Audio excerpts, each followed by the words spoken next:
വിവാഹിതയായ ദളിത് യുവതിയെ മാനഭംഗപ്പെടുത്തിയ കേസിൽ അറസ്റ്റിലായ കൺട്രോൾ റൂമിലെ സിവിൽ പോലീസരടക്കം 4 പേരെ റിമാൻഡ് ചെയ്തു. പാപ്പനംകോട് സ്വദേശി സജിത്ത്, ചൂഴാറ്റുകോട്ട സ്വദേശി ശ്രീജിത്ത്, അഭയൻ, ബിജുകുമാർ എന്നിവരെയാണ് റിമാൻഡ് ചെയ്തത്.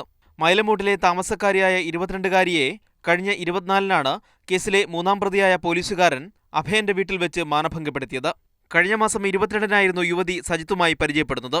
ആ പരിചയം വെച്ചാണ് 24-ന് ചൂഴാറ്റുകോട്ടയിലെ വീട്ടിൽ യുവതിയെ വിളിച്ചു വരുത്തി പീഡിപ്പിച്ചത്.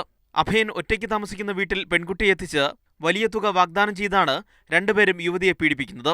തുടർന്ന് 3-ാം പ്രതിയായ അഭയനും 4-ാം പ്രതിയായ ബിജുകുമാറും യുവതിയെ കീഴ്പ്പെടുത്താൻ ശ്രമിച്ചു. ഇതിനിടെ പ്രതികൾ യുവതിയെ ദേഹോപദ്രവം ഏൽപ്പിക്കുകയും ചെയ്തു. ബഹളത്തിനിടെ രക്ഷപ്പെട്ട യുവതി പിന്നീട് വീട്ടിലെത്തുകയായിരുന്നു. തുടർന്ന് ചേട്ടത്തിയോട് വിവരം പറഞ്ഞു.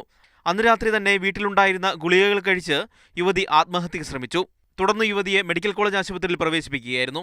തുടർന്ന് ഡോക്ടർ വിവരം തിരക്കിയപ്പോൾ പീഡനമാണ് ആത്മഹത്യ കാരണമെന്നറിഞ്ഞു. തുടർന്നാണ് പോലീസിനെ വിവരങ്ങൾ അറിയിക്കുന്നത്. നരവാൻമൂട് പോലീസ് കഴിഞ്ഞ രാത്രി തന്നെ 4 പേരെയും കസ്റ്റഡിയിലെടുത്തിരുന്നു. 3-ാം പ്രതിയായ പോലീസുകാരൻ 8 വർഷമായി ഭാര്യയുമായി പിണങ്ങി താമസിക്കുകയായിരുന്നു.